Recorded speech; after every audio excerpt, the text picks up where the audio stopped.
So in 20 years of helping people, right, there's a lot of things that I've learned. And we could spend all day talking about those things.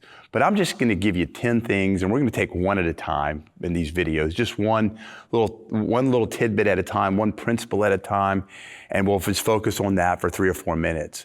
So the first thing that I've learned in helping people over the last 20 years is how critical relationships are. Many men who come into our program have relationships that have caused their problems. As I've stated before, we have problems a lot of times because we have relationships with people who are a problem in our life. When I was growing up, I was in a lot of trouble, as most teenagers are. I went to work at a place when I was probably 14 or 15 years old, and I surrounded myself there, not on purpose at all. I surrounded myself there with men who were older than me, who gave me direction, and a kid who was directionless. And it was those relationships changed my life. Those relationships caused me to make decisions the opposite direction of which I was going. As a matter of fact, one of those relationships I developed was with a college president of a local college near me. And he took me under his wing and he gave me direction.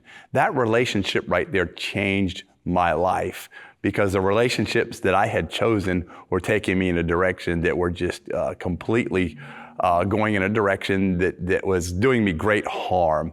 And here's the interesting thing is when I decided to change my relationships, and I won't say do away with my old friends, but spend less time with my old friends, it offended them. It offended them greatly. But I made a decision that I was going to change my relationships, because relationships are going to dictate the success that you have in your life.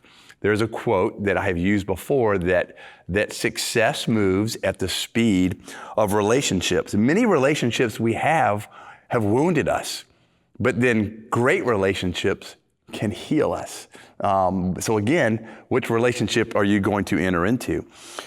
People who thrive in this world today or at any time will surround themselves with great people.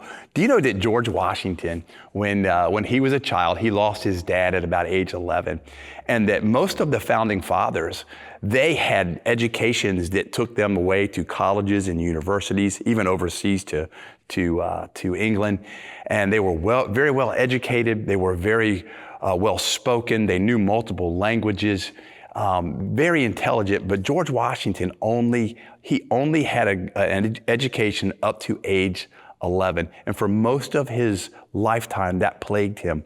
How George Washington made up for that is he built great relationships that turned him into the man that he became, that ultimately led him to become the very first president of the United States of America. It was his relationships. Interesting, it wasn't the education, it wasn't how many languages he knew, it wasn't how much science he knew, it wasn't even how much money he had, because at the time, he was not very wealthy. It was all about the relationships that George Washington developed. And over time, he became not only the commander-in-chief of the Continental Army, but also the commander-in-chief, the very first commander-in-chief of our nation, and probably the most well-known president in our lifetime. Relationships matter. So let me challenge you today, real quick. This is our first principle, right? We're gonna have many more. This is just number one in this video.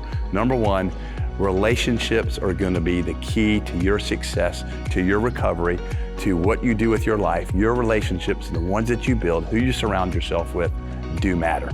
Have a great one.